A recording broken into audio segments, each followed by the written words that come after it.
was written after a rather unexpected drive from one side of Sicily to the other. It's called An Open Letter to an Unnamed GPS Company. And if any of you have the same GPS that I do, I'm sure you're going to recognize it. Dear unnamed GPS executives, what the fuck? Now, don't get me wrong. Our GPS has been invaluable here in Sicily. There have been many places we would never have found without it. But seriously, what the fuck?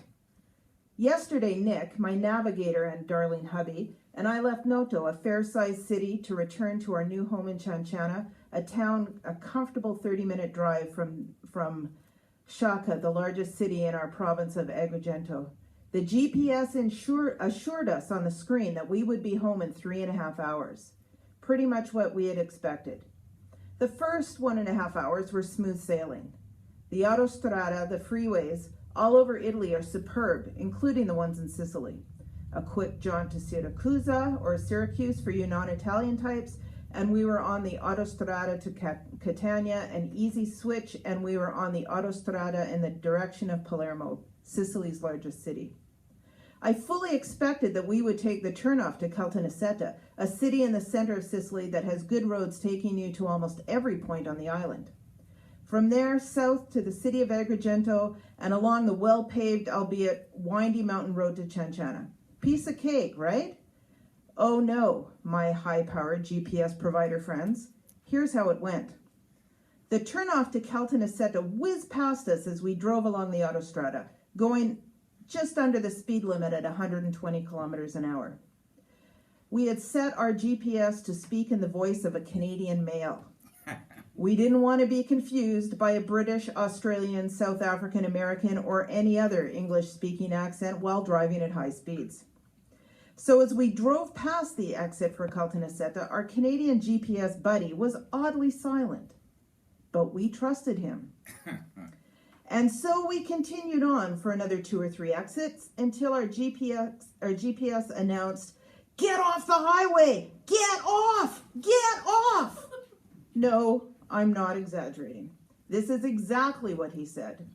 And that is exactly what I did, hitting the brakes and swerving off the highway at the last minute. Why the last minute? Because that was all the time the GPS guy gave me to turn. We followed his instructions through several small towns along winding roads.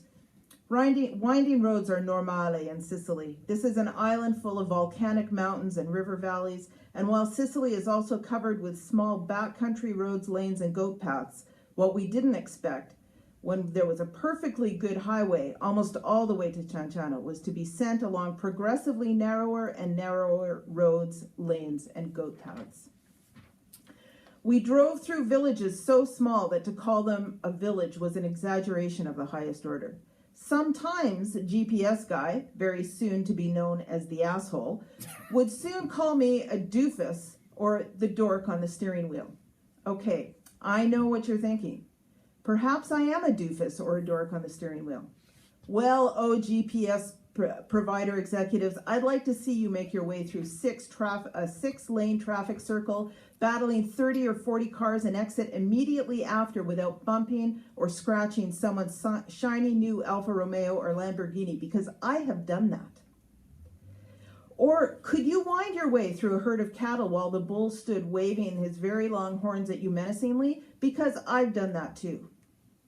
In fact, it was GPS guy, aka the asshole, who was the doofus.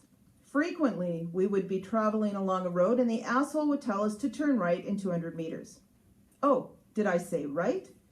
No, what he actually said was turn right left in 200 meters. What the hell? Turn right left? Which was it? Thank God Nick was looking at the screen and could tell me which one the doofus and the GPS actually meant. If I'd been on my own, I would probably today be stuck in the middle of a field somewhere, surrounded by sheep being oogled by a shepherd who hadn't seen another person, much less a woman, in weeks. I shudder. On the subject of turning right or left, the doofus would, on occasion, tell us to turn. What was the problem? There was no turn. Not right, not left, nowhere. Oh, you say, did you update your maps of Europe? And I answer, doesn't freaking matter.